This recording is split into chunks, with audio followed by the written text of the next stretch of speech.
Okay, I'm excited to speak today with Paras Doshi. He is the head of decision science at Opendoor. Welcome. Excited to talk to you today. Excited to chatting with you, Chad. All right, good. So why don't you just start off by telling us a little bit about your background and kind of what you're doing now, and then we'll go from there. Yeah, absolutely. So I am currently at Opendoor, head of kind of data decision science at Opendoor, and been here for about 2.5 years, leading kind of data, ML, AI kind of initiatives. Broadly, if I kind of take a step back, I'm very passionate about driving growth and profitability for our kind of businesses that I'm part of, and using data science and AI as a means to an end to achieve those things. And so I'm going to double click into a bunch of open door things, but broadly beyond before open door, I was at Amazon where I spent 4.5 years. Pretty similar role using kind of data science analytics to drive growth. And prior to Amazon, I was at kind of other tech companies doing kind of similar things on kind of data and driving kind of business growth.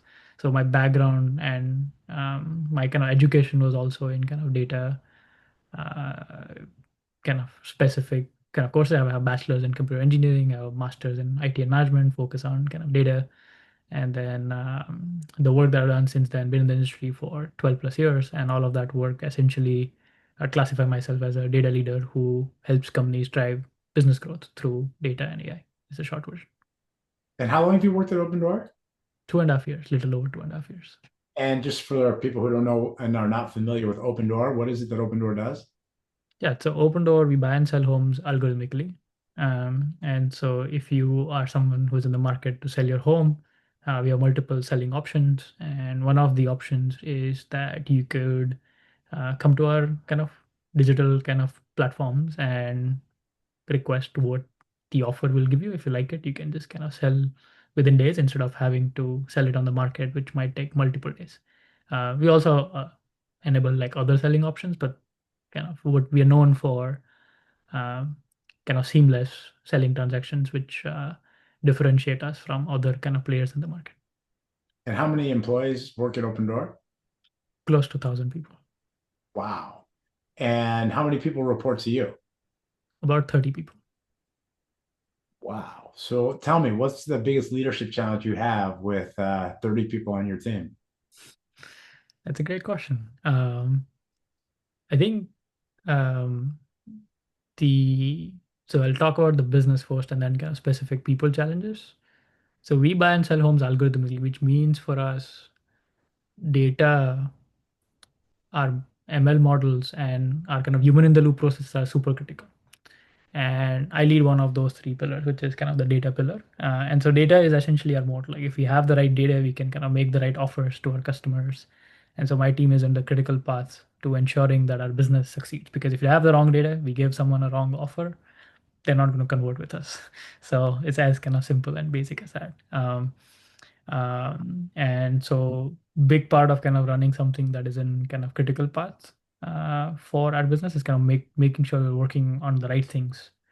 And there's at any given point in time, there's like hundreds of things that we want to do, but how do you kind of focus on the things that truly matter and ensure that it gets done? So that's, I would say, kind of challenge one is prioritization and making sure we're working on kind of the right things. Second challenge that we have is, unlike other industries, real estate is, um, data quality isn't great compared to kind of other places. And so on the technical side, we have to kind of ensure that our data is trustworthy. We apply a bunch of techniques to make sure that we can trust the data that we have and collect from multiple places. We look at data from 90 different sources to make sure that it's kind of correct and validated and things like that, to get kind of our customers the right offer. And so behind the scenes, there's a technical complexity to manage all of this different kind of pipelines and all of this different infrastructure that gets us the data that we need, and ensuring that those are kind of lined up correctly. Um, and then third kind of mostly piece is, how do you kind of create more impact. So making kind of technical things work and focusing on the right things are like table stakes. But beyond that, my role uh, evolves into making sure that I'm elevating the impact of the entire team. And so that includes making sure I'm kind of close to our executive team, making sure that those things are things that we are kind of working on, looking at our kind of top decisions that we have to take in the company. So things like what should we be our marketing spend, for example, is a kind of question that will come up. And so I've kind of spent a bunch of time making sure those strategic questions for the business kind of also gets addressed. And so it boils down to kind of three things: prioritization, technical complexity, and managing that, and then elevating impact for like top decisions that we need to make as a company. Example being marketing spend, for example. But that's just one example. So 30 people is a lot of people to be working on one subset of the part of your business, data. I heard that correct, right? Yeah. How do you manage 30 people?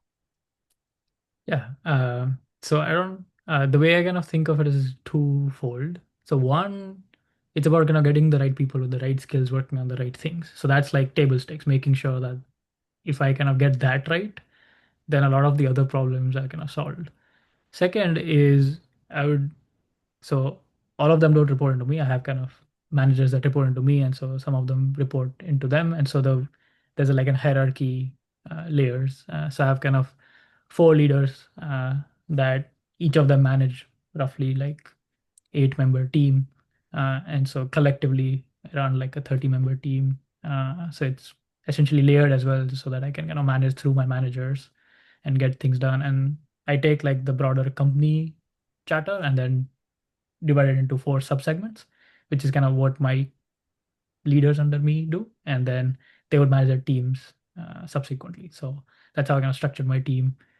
Four teams, 8 members each, as kind of manager layer, and then second, ensuring that the right people in the right role with the right skills. So uh, that's like foundational. Do that, everything else kind of falls into place. Right. How do you train a team of 30 people with all the technology and all the new technology and how to use AI and how not to use AI and use it in a way that would compromise your company because you have personal information and there's so many concerns and there's so many unknowns. So how do you have continuous education and do you and how do you do that? How do you keep everyone up and making sure that they're using the most powerful tools that are available to them and using them right? Yeah, that's a great question. Just so that I can say the question back to you, how do you make sure you're continuously upskilling and using kind of the right tool? Not only you staying on top of all the new technology, but then giving that knowledge to your team, Yeah, uh, that's a great question. Like, how do you kind of continuously up level the team? So right? three things. One, um, when we kind of think of projects that we're doing, there are bets that we would take, like innovative bets. So, for example, like last year we had a bet around using kind of computer vision to help kind of um, see condition of the home, because the condition of the home is very important when it comes to kind of selling the home. Like imagine going to a home that doesn't look good, it's not going to sell, right? um, so we kind of decided, hey, one of our bets is ensuring that condition of the home would be critical in how we kind of operate, and we can use computer vision for that. So a lot of our bets and innovations um, are kind of part of our roadmap. And so our team scope is such that there'll be always things that are like innovative, net new, we haven't tried before, to continue to kind of push the frontier forward that we would have in our roadmap. So that becomes a forcing function for our teams to also kind of go do those things to be able to kind of see that through. So that's kind of first point, which is our projects has a good mix of like innovations that gives our team scopes to do the right things. Second, once we start like a new project, we would do what we call just team only critic sessions. So someone can start on a project, and then they would kind of do internal demos, internal team only session, low risk, they trust each other, And so we can be open, and someone who else knows that thing can kind of share the knowledge in a more kind of low stakes environment where you don't have a bunch of decision makers or executives who those meetings can get kind of pretty high pressure. So this one is kind of intentionally low pressure, low kind of like way to do it. And third, once we launch something, we celebrate it as a team so that others are also inspired, like, hey, these are the things that are getting rewarded, these are things that are being celebrated. So I'm also going to do more of those. And so if you then kind of connect the dots, we kind of start with making sure we have the right projects in our roadmap. We internally would do kind of critic sessions, and if there's like a training needed, we'll also kind of provide that through kind of education platform. These days, learning new things is not hard. You use chat GPT or like any of like the AI tools, and it'll kind of tell you all the things. It's all about kind of making sure we can do the things. So that's kind of second point. And third, we'll kind of celebrate the right things and reward it so that others are incentivized to do more of it. So it's kind of usually the framework to keep innovating, keep upskilling, keep doing new things across kind of data, AI, and kind of other pieces. Were you using ChatGPT technology before they like publicly released? Um, I've been using it since kind of some of like the earlier models. So I think a few weeks after it launched, kind of publicly, but it was not like the hype that was created. I was kind of one of the early adopters for sure. Uh, How has it changed your job? how has AI changed my job? It's not just my job, but broadly like our teams and like how we think about bunch of things. And the biggest thing it has kind of driven is efficiency. And so what used to take like say a couple of people now it takes like less people. So instead of like investing in headcount, we are investing in kind of more tools. So I'll give a very specific example. So in marketing science, one of the things that we've been doing is optimizing the spend of our marketing envelope. So that's Opendoor spends over the last kind of 2.5 years, we have collectively spent about 150 million odd dollars on our marketing spend. And so in the past, it used to take about 10 different people across different like data job families to make sure that we track our spend, we allocate it the right way, we target the right people, we decide when to kind of hit them, who to hit them, right? Who and what is kind of the marketing framework. So it required roughly 10 people to do all of this. And they're all fragmented across like there's some people in finance, there's some people in like my team, there's some people under marketing who did tagging and search kind of pieces, spend pieces. So you're kind of a fragmented setup. And if you add all of that up, that roughly requires 10 people to do the job. Now we do that whole thing and do it 5x better than before with only 4 people.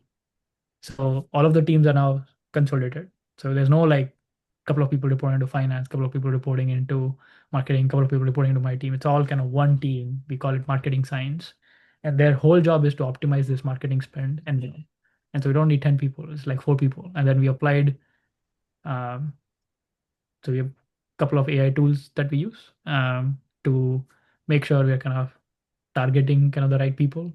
Uh, we know when to target them. And then marketing kind of team can focus on the content for them. So we focus on who and when to target people. Marketing focus on what to target them with, which is content. And so that's kind of example of like 60% reduction in our kind of headcount while optimizing 150 million of spend and doing it better than how what we were doing before. You seen a change in the number of people on your team like you did on the marketing? Say that. Your marketing team went down to 4 people, Oh, no, so or this, but 4 people who are doing that part of the job. yeah. Have you have you seen that consolidation happen on your team at all? We have seen consolidation happen. So yes is a short version, but we are seeing more of like consolidation where the scope comes to my team, where the other folks who are kind of doing related jobs are kind of essentially brought into my team. So for example, these 4 people that I mentioned, there are 10 people. And so they are reporting into different orgs. Over time, their roles were eliminated. And I had only 3 people at that time. I added one more person. So my team went from 3 to 4, whereas all the other roles were eliminated. So that was kind of how for Opendoor, we went from 10 to 4 people. But my team's kind of charter grew from 3 to 4 people because the skill set that is needed for data is kind of more valued than before. So you don't need kind of other kind of related job families to do that, data can kind of play a much larger role than it can before. Um, Is your team tracking internally and externally? Are you doing data for the entire business? Like, for example, on those marketing metrics and also on the customers? And is it everything all included, or are you just focused externally? all of it, internal and external. So Okay. And internal which analytics and external analytics as well. and what would you say the percentage of your team and the time is spent externally versus internally? Do you double click on example for external kind of analytics? Externally is going to be people buying and selling houses, people who are on your website, people, people that you're making money from.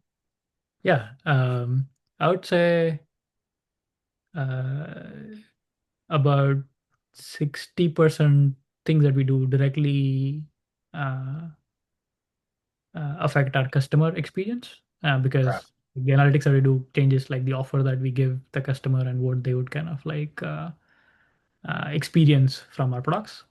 Remaining 40% would be like internal questions on things like what should be our marketing spend, what should be our spend on incentivizing agents to send us leads, what should be, how many people do we need um, to kind of staff to call people up, it's gonna increase conversion. So all of those are like internal questions, but I would say about 60% are things that directly impact customers.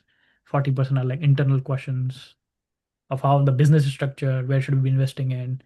Also like internal roadmaps, like what should engineering do next? And so we would do the sizing on that to say, hey, out of like the 10 ideas that you have, this three from our opportunity sizing standpoint looks better. So you should allocate more kind of time here. So Right. 40% internal, 60% kind of external. Okay. And can you tell me like maybe one of the biggest changes or shifts you've seen since tools like ChatGPT and since AI has kind of taken storm over the last 24 months that really significantly changed what you do or how you do it on your team? Yeah, absolutely. There are two shifts that I'm seeing. So one, there used to be a skills premium and a knowledge premium. So anyone who kind of knew a lot about like data or ML or very specific things, it would take a while to kind of learn those things. If you had a problem to solve, it'll take like days, if not weeks, to research a problem. But now with AI, that skills and knowledge premium has kind of been lowered because while some of those skills and knowledge is still needed, the Right. time it takes to pick up something has significantly reduced. You can kind of just ask ChatGPT or any of those tools, like, okay, how would you kind of do X, Y, and Z? And it will kind of just tell you. Um, Earlier, so like someone who didn't know some coding language, like Python, for example, that we'd use to kind of write up our ML, for someone to know Python and know specific coding languages that we use. This day, we Right. don't look for those. What we look for is someone who can think analytically, look for like generic, broad skills, and assume that the tech skills are something that AI agent can teach them pretty quickly. So the skills premium and the knowledge premium has gone down, which means we can invest in people with kind of more of like other skills that we value more. So like accountability, soft skills, communication, structured thinking, those are kind of more valued. And we can focus less on the knowledge and the skills, which means the way I think of my team has also changed. In the past, we would hire a bunch of new grads that would know technical skills but don't know like the business skills or like the business kind of context. I have changed the composition of my team where I'm only hiring like senior plus folks who may not have like a specific technology skill, but I'll still hire them because I know that they can pick it up and just solve business problems. So I'm hiring more and more like generalists over specialists. So that's kind of, and that means I'm putting less weight on the skills premium, at least in the data job family. So that's one.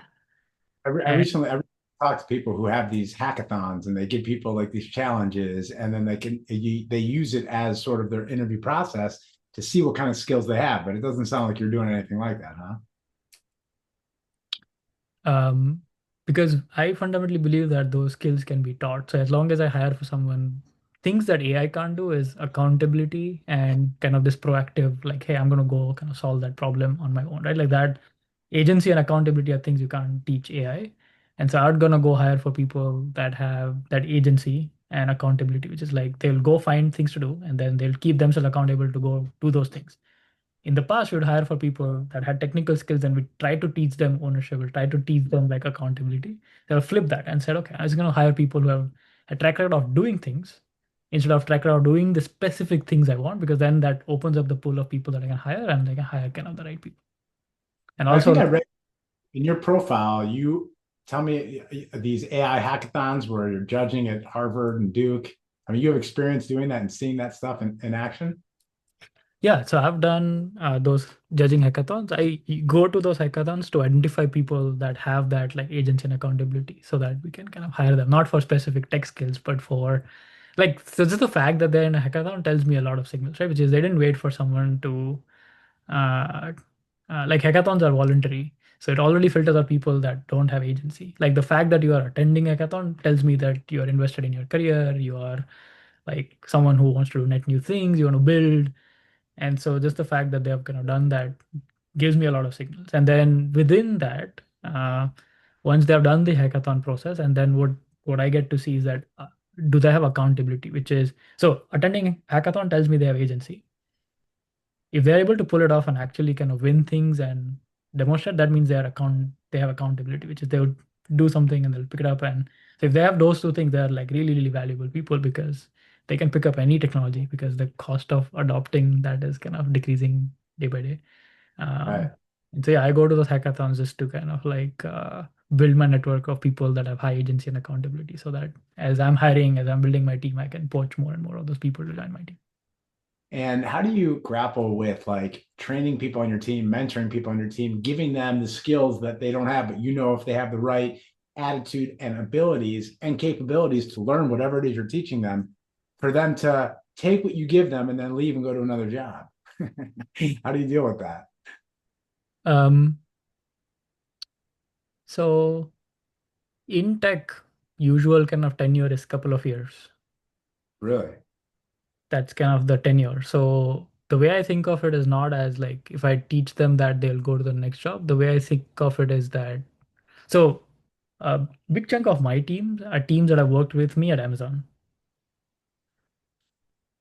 Um, and so when I came to Opendoor, I kind of had those team members and a couple of leaders come with me, which is like, hey, kind of Paras went from Amazon to Opendoor, so I'm also going to kind of join Paras. And so I acknowledge that people would move around. And so it is kind of on me to give them the right platform to shine, unlock their full potential. And the average tenure is a couple of years. So that means that I'll be lucky if I get to work someone really, really smart and talented and capable for a couple of years. And anything beyond that is just a bonus. And So once, if I'm a young professional and I'm coming into the industry. What's the range that I can expect as a young professional without a decade of experience? What's the range of income for individuals that do the type of work that your team does? great question. A young kind of new grad in US would make, depending also on kind of the city, but let's say just use SF for a second, and then we can normalize it for kind of the uh, other kind of places. They can make anywhere from 150K to 200K Wow. in Wow. SF. Then in other places, like you can just use the multipliers that other, so like Dallas would be 80K to 120K. New York would be like slightly less than SF. Seattle would be slightly. So you can kind of like there's a range, but depending on the location, they can kind of. And how would someone go about like breaking in? Like where would you suggest a young professional go or start doing if they want to break in? They hear that like, wow, I'd love to be in an industry making that much money and get a great job. Where would they start? Yeah. So I mean, in tech in general and in data in general, the way to start it's just start kind of doing things. Don't wait for kind of the job to land. So um, whether that is so if you're in kind of college right now, ensuring that you do the basics, right? If you're like making sure that your degree aligns with the job that you want to take. Like if you are a bachelor's in one of like the uh, courses that don't kind of ladder up to the job that you're in, then you kind of like your foundations needs to be aligned with where Right. you need to be. So maybe what I'd suggest is this exercise for young professionals, which is go to LinkedIn, step one. Uh, Identify 20 to 25 profiles that you'd want to be 5 years from now. Step three, look at their journeys. Like what did they do? Where did they graduate from? What did they what were their first or the second jobs? Um, and just kind of find patterns and trends. It's actually really useful to also feed it to ChatGPT and say, hey, these are like 2025 professionals that I aspire myself to be 5 years from now. Tell me trends and patterns in the data. What skills did they do? What education did they do? And tell me those things. So you'll kind of get a signal of what those are. So that's like your step three, finds patterns and trends. And AI is a tool, not a means to end. It might not capture everything, but it kind of gives you that kind of framework.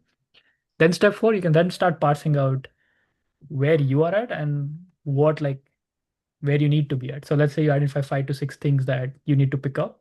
And you can just do like green, yellow, red exercise to say, okay, if I need like thing X, that skill I don't have, but I aspire to be. So it's gonna identify those kind of pockets of things.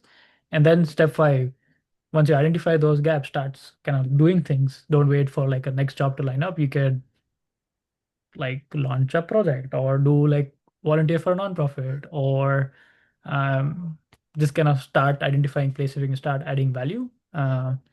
And because that'll kind of build up your profile, you can do internships, for example, that kind of help bridge the gap. And they've done all those 5 things and keep repeating that over time. I think success would follow. So to the last point, when I was in kind of my young stages, I used to essentially volunteer. I volunteered at Statistics Without Borders, or I helped with like Ebola crisis time. So there's kind of a way back when, 10 years ago, or 9 years ago, something like that. As worked at Kiva Microfunds, which is a nonprofit. Um, and so I kind of did those things where, like, you know, I was going to identify things that will be my gaps and then start doing them without kind of waiting for that next big break. Because if I'm chasing impact and I'm adding value, money would follow.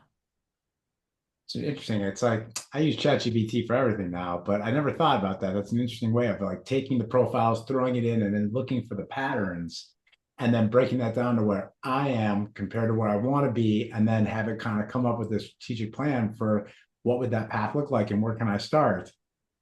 It's genius. It's so smart, so good. It's awesome. Let me ask you a question. If you were, do you spend a lot of time building, playing, coding on your own spare time outside of work? So at work and even spare time, yes. So I would, even at kind of I would always have like a project that I'm doing at the company, stay hands-on to not lose that kind of like sight of like, because tech is changing so fast that if I'm just kind of doing people stuff, I'll be a dinosaur pretty soon.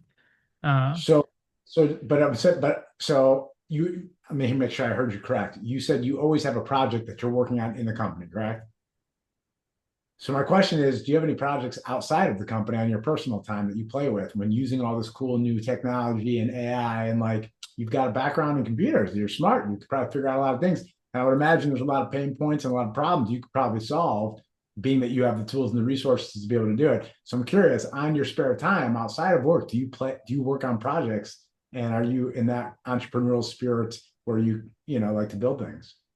yeah. So in my spare time, I would so yes is a short version, and then I would kind of post my learnings on LinkedIn, on my blog, which I've been doing for kind of past 10 years now. So those learnings would be kind of on my blog. Um, but the projects that I'm building, those are kind of means to an end to learn new technologies, and so they don't. Uh, and I'm kind of attending hackathons where I'm going to build something just for the sake of kind of learning stuff as well, and kind of judging events and those things. So that's where I kind of spend my spare time on to kind of help the community and help kind of elevate just kind of the broader analytics, data science, people leadership skills in general. Um, and then apply that at my job. So application happens at my job, learning and those things kind of through various means happens on the spare time. So if you were gonna start a new company today, you just wanted to jump ship and go start a new company, like what problem would you try to solve, or what industry would you work in? Yeah, I'd probably be in kind of the same industry, but I would kind of probably uh, apply that to emerging markets. So, for example, um, there's a big kind of gap between the state of like emerging markets and the technology kind of usage of that versus emerged markets like US. I've been in US for like past 12 plus years where I'm going to build my career. When I look at like other emerging markets like India, where I'm from, um, that would be kind of fascinating to apply kind of AI data and up level kind of the adoption. And those are also growing markets. So if I if I'm not doing a job, the obvious play would be to go plug myself and apply my skills in an emerging market. Or maybe inside also help some nonprofit kind of causes which are still near and dear to my hearts. But if I'm not doing a job, then I'll be probably doing and building something in emerging markets like India. Okay.